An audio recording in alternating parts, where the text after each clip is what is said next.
U.S. President Barack Obama has a warning for Russia on computer hacking. Not to do this to us, because we can do stuff to you. He says he told Russian President Vladimir Putin directly to, in his words, cut it out. He says the breaches stopped after that, but the Democrats' emails had already been released on WikiLeaks. President-elect Donald Trump has said it's ridiculous. He doesn't think Russia was involved in the hacking of his opponent's campaign. U.S. President Barack Obama took the opportunity to say that in itself is pretty ridiculous. He says it's indisputable. He's going to have a full report before he leaves office.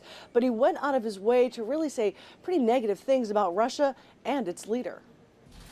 The Russians can't change us or significantly weaken us.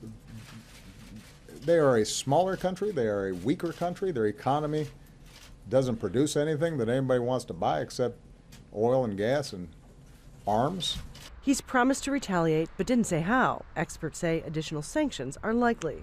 One of the things that happened with sanctions in this regard in particular is it prohibited the so-called dual-use imports, dual-use technology that Russia uses in its military, which has been pretty painful for Russia.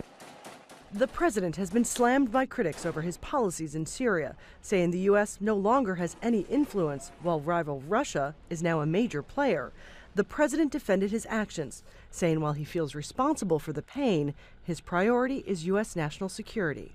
Unless we were all in and willing to take over Syria, we were going to have problems.